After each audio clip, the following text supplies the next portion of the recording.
It's time for another quick take, ladies and gentlemen. US Open starts tomorrow, so as we do on this channel, it's time for previews and predictions. First time out of the studio. The quality, at least the video quality right now, is pretty bad. I'll get working on that. Hopefully the audio sounds good, but it will not stop us. It has never stopped us before. So let's go quarter by quarter here in the US Open. We start with Rafa Nadal's quarter. So Nadal, I feel he had a really good opportunity in the US Open Series, in Montreal, in Cincinnati, to stamp himself in as the favorite to win the US Open. Why? Because he is the healthiest of the Big Four. He is the only member of the Big Four who does not have health concerns at this time. And we've seen it time and time again. The healthier player has a great chance to win. But in Montreal, he lost to big hitting, big serving Denis Shapovalov, and in Cincinnati, he lost to big serving, big hitting Nick Kyrgios. That style gives him trouble. It does, especially on the grass, but also on the hard court. Obviously, he can handle it on the clay. Fortunately for Rafa, I don't see that kind of player in his draw. In the third round, he'll draw most likely Richard Gasquet, who he should handle pretty easily. In the fourth round, it's Fabio Fognini, possibly, who beat Rafa at the US Open in 2015, but Rafa has beat Fognini in each of their last four meetings, two of which were on hard court. Keep in mind that also could be against Tomas Berdych. I have Fognini upsetting Berdych, but if Berdych comes through that match, same thing. Shouldn't be a big problem for Rafa. In the quarters, if the seeds hold up, I have it down as Grigor Dimitrov. Now, I just feel like in this matchup, Rafa can physically beat down Grigor, and I think that, he can do it again here. He dominates the head-to-head. It's 9-1 in favor of Rafa Nadal. So he seems to have Dimitrov's number. I don't really like, I don't like Dimitrov's patterns very much against Rafa. I think that Rafa can really pull him out wide, make him hit that one-handed backhand on the run. And I think that's why we see Rafa do very well against Grigor Dimitrov. So I have Rafa coming through his quarter despite his unimpressive US Open series. Moving on to Roger Federer. He is the number 3 seed in this tournament.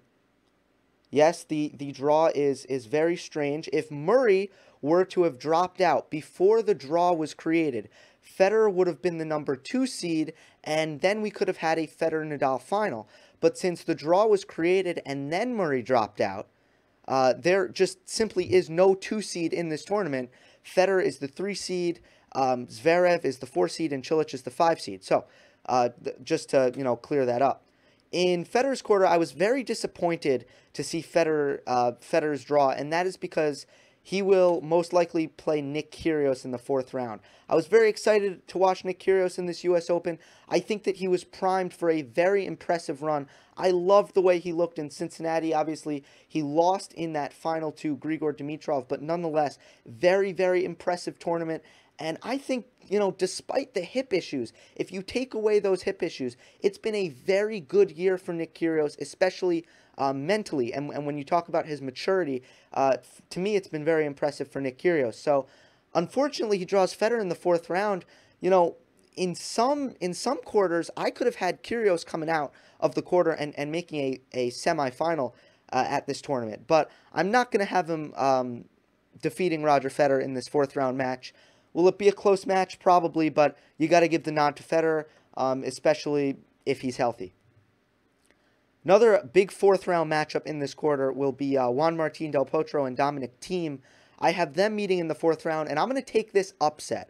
Consider this my upset special. I'm going to go Juan Martín del Potro over Dominic Thiem. So that would be a 24 seed over the 6-seeded Thiem, which would set up a Federer versus del Potro quarters. Why do I have that upset? Well, I think Thiem's topspin doesn't do much to Del Potro. Del Potro being, the 6'6" frame that he is. And I think that Thiem is one of those players that Del Potro can kind of take the offense against and dictate from the center of the court, which is what Del Potro does so well. So Federer, Del Potro quarterfinal. Federer's been, handling these meetings, and I have Federer coming out of this section. It'd be very nice to see Del Potro make a good run in the U.S. Open, though. I think the U.S. Open sort of gets his juices flowing. He's got great memories at the U.S. Open. 2009, though, feels like a long time ago at this point. Moving on to Zverev's corner. Zverev has a very interesting draw. If I were Alexander Zverev, I would hate this draw. Borna Coric in the second round, very promising young player. I thought that he would be a little bit higher up in the rankings at this point in his career, but nonetheless, Coric has a lot of talent. Zverev has a little more, so I do think Zverev will get through it. But take a listen to the pool of talent in Zverev's quarter. Okay, these are all guys who he could meet in the third round, and forward after the third round. Ernest Gulbis, Kevin Anderson, Jack Sock, Gilles Mueller, Sam Querrey, John Isner, Kachanov, and his brother Misha. All guys he could meet after a probable meeting with Coric in the second round. Those players, they have more in common than not. They are all big serving players, and three of them are Americans. Jack Sock, Sam Querrey, and Isner, they're all in Zverev's draw, which means, he'll probably at some point in the tournament have to deal with a hostile environment. Zverev, man, I mean, he is so mature, he is so solid mentally that I think that, any of those players he would be able to get through, and hopefully he's ready to return some big serving because he's going to face some in his quarter. Now, he doesn't have that red flag matchup, that killer matchup, so it's not like a nightmarish draw. There's no nightmarish matchup, but I just feel like he will never get a match that won't be difficult, that he won't have to work through.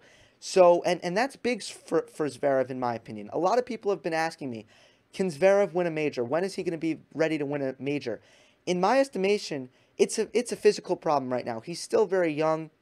He's still kind of growing, building kind of into his body. I don't think that he is fully matured physically yet. And as a result, I think that the 2-week, 5-set format is a bit troublesome for Zverev.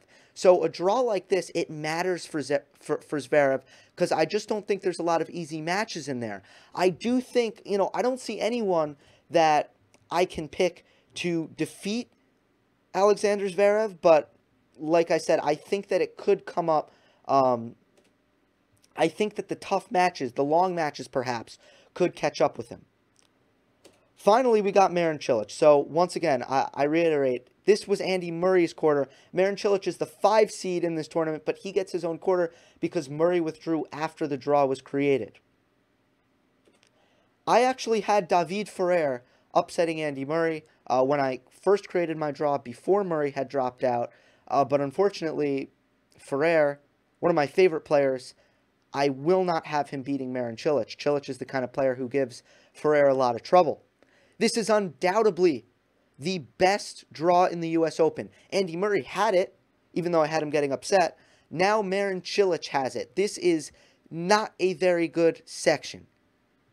If the seeds hold up, it would be Jo-Wilfried Tsonga or Pablo Carreño Busta in the quarterfinals for Marin Cilic. What a wonderful draw for Cilic, and I think he gets through it. I do. Tsonga, Carreño Busta, just not enough there. We'll see how, how he feels mentally. I don't know if he's there yet. That was a very traumatic loss at Wimbledon. We'll get to that a little bit more later. So Federer, Rafa in the semis, and I'll take Federer over Rafa every day of the week on a hard court in 2017.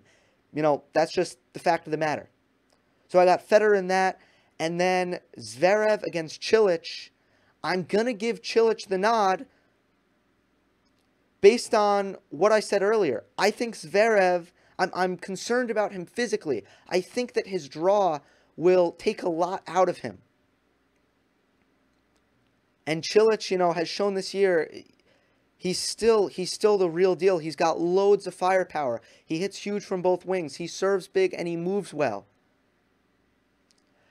In a Cilic versus Roger Federer final, I don't think that there's any doubt that Roger Federer would come through that. I don't think that there's any doubt that Marin Cilic would have trouble playing this match psychologically. I think that the demons would come out. I don't think that the wounds have healed. And, you know, that nightmarish Wimbledon final, it just wasn't long ago enough. So, once again, I have Roger Federer winning his third major of 2017. With that being said, who knows about the back?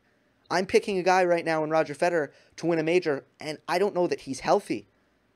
And that just goes to show you, there is not a lot, you know, to be convinced about for this year's U.S. Open.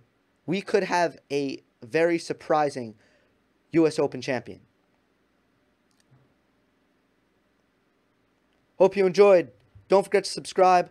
Look out for more U.S. Open videos. I'll probably get it going more so in the second week, not so much in the first week, but look out for more videos.